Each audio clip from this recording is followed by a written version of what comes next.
ہے عزیزان گرامی، جہاں سب ایسے خوبصورت ہوں وہاں جناب عباس کی مثال اپنی تھی. اتنے خوبصورت تھے کہ جناب زینب کہتی تھی میرے بھائی باہر نہ جایا کر جب تک کہ چہرہ ڈھانپ نہ لو، کہ آپ باہر جاتے ہیں آپ کو نظر نہ لگ جائے. 22 سال بڑی ہیں جناب زینب، تو جناب زینب نے پالا تھا.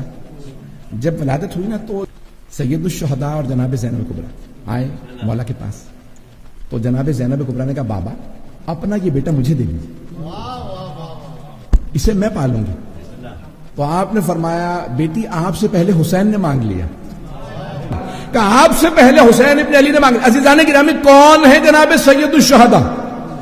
آپ نے سب نے سینکڑوں مرتبہ سنا ہوگا جناب جبرائیل نازل ہوتے جناب سیدہ کی خدمت میں عرض کرتے بی بی آپ چکی چلائیے میں گہوارہ جھلا دیتا ہوں. جس کا گہوارہ جھلانے جبرائیل آتے ہوں وہ حسین کہے میں عباس کو پالوں گا، میں عباس کو پالوں گا.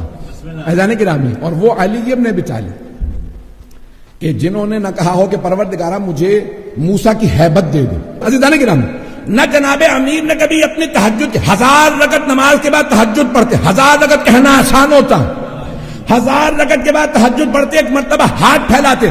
کبھی یہ نہیں کہا مجھے آدم کی صفوت دے دے، کبھی نہیں کہا نوح کی نجابت دے دے، پروردگارہ ابراہیم کی خلت دے دے، کبھی نہیں کہا موسیٰ کی ہیبت دے دے، کبھی نہیں کہا داؤد کا لحن دے دے، سلیمان کی حکومت دے دے، یوسف کا حسن دے دے. کچھ نہیں مانگا. جس نے کچھ نہیں مانگا اس نے کہا پروردگارہ مجھے عباس دے دے. عزیزان گرامی اب سوچئے کون ہے جناب عباس جو اہل بیت کی محبتوں کے مرکز ہے، وہ ہیں حضرت عباس. ابھی تو میں نے ایک ہی لقب پیش کیا ہے، میں تو بھی اور پیش کرنا چاہ رہا تھا. شخصیت سے پہلے سے میں نے کہا تھا کہ حدیث کے اختتام پہ پیش کروں گا، شخصیت بھی پیش کروں گا، لیکن اس سے پہلے القاب. ابھی تو صرف ایک قمر بنی ہاشم کو پیش کیا ہے کہ حضرت عباس اتنے خوبصورت تھے، اتنے خوبصورت. اور یہاں تک ہے ائمہ علیہ السلام سے روایات، اہل بیت سے روایات. کہا کہ مولا اگر مانگے تو کس سے مانگے؟ کہا جس کو اللہ نے حسن زیادہ دیا ہو نا اللہ اسے سخاوت بھی زیادہ دیتا ہے. اللہ جسے حسن زیادہ دے اسے سخاوت بھی زیادہ دیتا. اب اگر کوئی قمر بنی ہاشم ہو تو کیسے باب الحوائج نہ ہو؟ ایزانے کرام کون ہے حضرت باب الحوائج؟ باب الحوائج، باب الدعا نہیں. دعا تو یہ ہوتا ہے آپ چاہتے ہیں نا اللہ آپ سے کلام کرے تو قرآن پڑھیں، اگر آپ چاہتے ہیں اللہ سے کلام کرے تو دعا پڑھیں. دعا میں ضروری نہیں کہ حاجت بھی ہو. بھئی دعا کو میل پڑھ لیجیے آپ، حاجتیں چند ہیں باقی ساری کی ساری توحید کے جملے ہیں، تضرع ہے، تذلل ہے.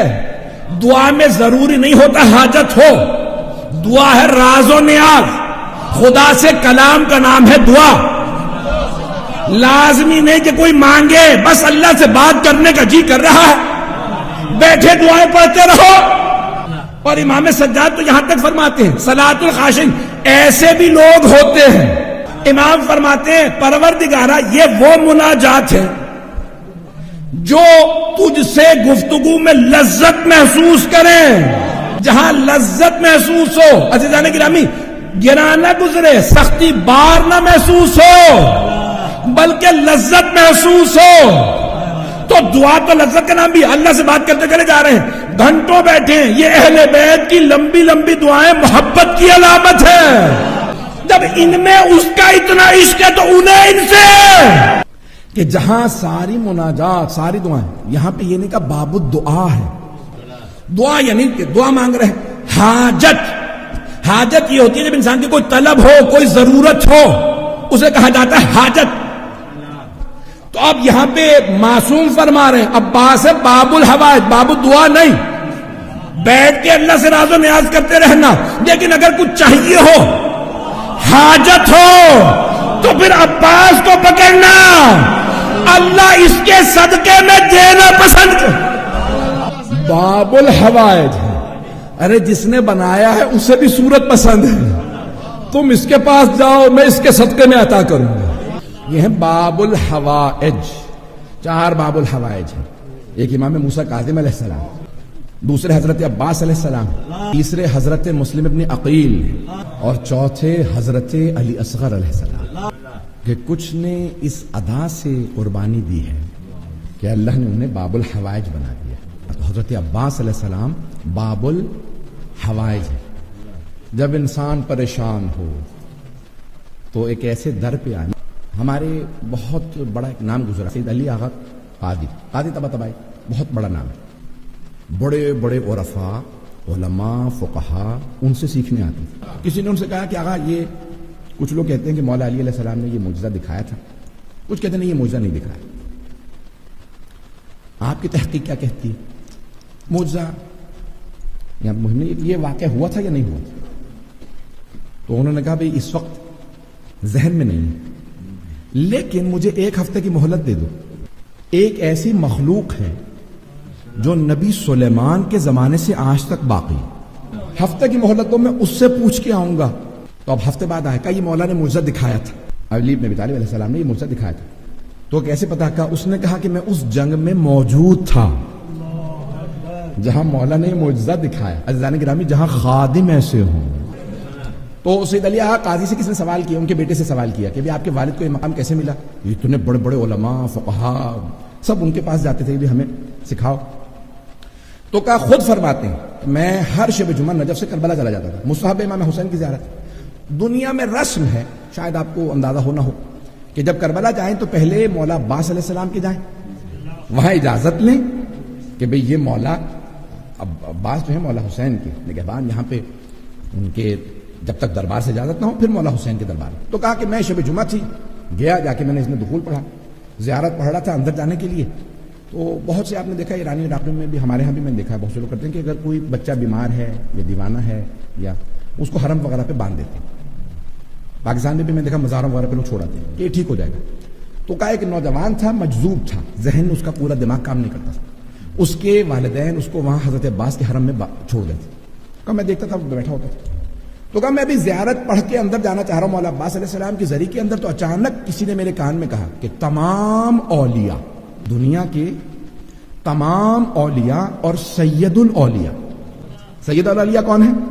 مولا کائنات امیر المومنین علی بن ابی طالب مولا کائنات، یعنی وہ ہے سید الاولیاء، تمام اولیاء کے سردار.